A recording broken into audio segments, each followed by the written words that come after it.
perfect 22 degrees outside today. The sky might be grey, but the air feels just right after that long heat spell we've had. Out here in the night garden, life is quietly buzzing, but only if you're still enough to witness it. Today, the universe decided to be generous. For weeks, I'd been watching one New Holland honeyeater in the garden, just a streak of yellow and black, and he was flying solo. But now, today, the garden threw a surprise party. 11 of them, fighting over 2 fuchsia shrubs. A literal family reunion in the foliage. I see them through the glass door. Chaotic, beautiful, full of energy, and I've tried for most of the morning to get the perfect shot. For the most part, they've cooperated because they're mostly ignoring me. Really, that's what they're here to do. Why the fuchsias? Well, they're not just pretty, these flowers are like nature's nectar on tap. And the honeyeaters? They're high octane machines and their hearts are pounding at a pace that we can barely imagine. Their fuel is the pure liquid sugar from those drooping bell-shaped flowers. They're also snapping up insects in the air, fuel for the endless hustle. Lap, refuel, repeat. But it's not all smooth sailing. This morning I watched some backyard drama unfold. A little wattlebird had come crashing in on the party. Shrill tweets and wings flapping, beaks snapping. The honeyeaters, they didn't back down. They ganged up, forcing the intruder to retreat. Once the drama's over, they're right back at it. No ego, just pure persistence. They're not fighting a war, they're just refusing to give up their joy. And if I get one clear shot out of hundreds, then that's enough. Because in that one shot is a truthful moment. Life is fast, it's vibrant. You don't worry about the lighting, you just enjoy the company. Lately, the garden's been eerily silent. The usual buzzing had slowed down. The insects were scarce. The garden feels different. Fewer birds, less vibrancy. I've been doing macro photography, flowers, bees, insects, but I've noticed some strange things. The ground's hard to keep moist and the usual insects are missing.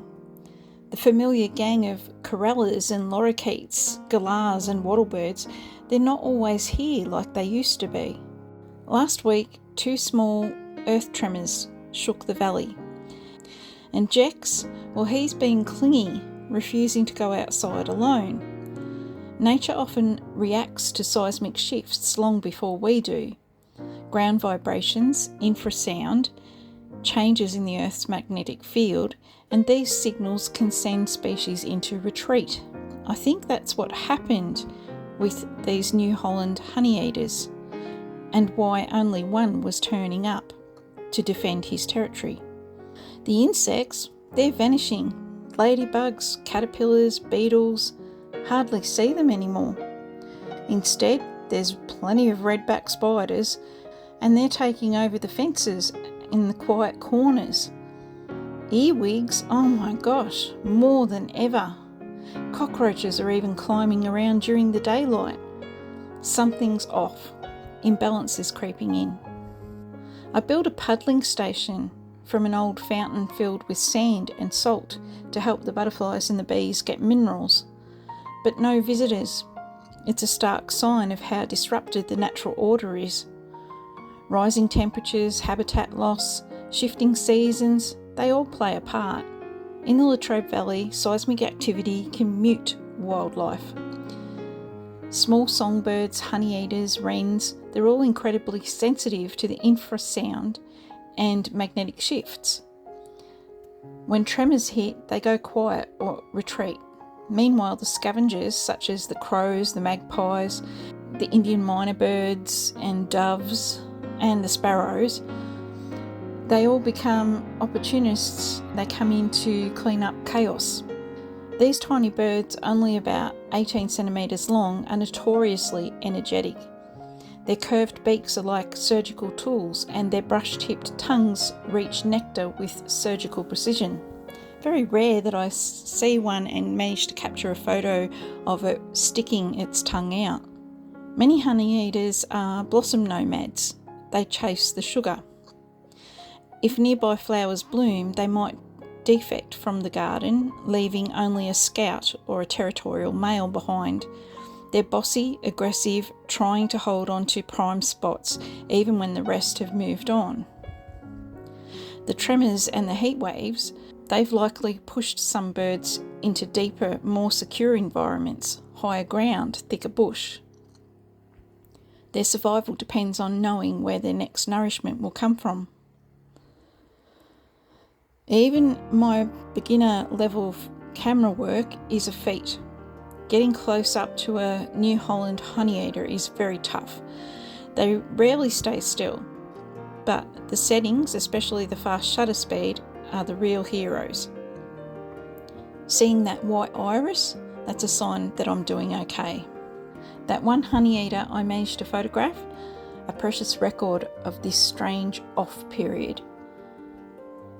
As my friend wisely says, those honeyeaters are lucky to have someone who notices the tiny details. It's that attention, curves of beaks, flashes of tongues that makes a great photographer, whether you're an expert or just starting out. Too many people are oblivious to what's happening around them, stuck behind screens, missing the signs of change. I urge you to step outside and observe. Notice the small things. They're part of a much bigger picture. Right now, everything feels in flux. Birds, insects, even jecks. But amidst the chaos, the garden remains a tiny sanctuary of order, hope and resilience.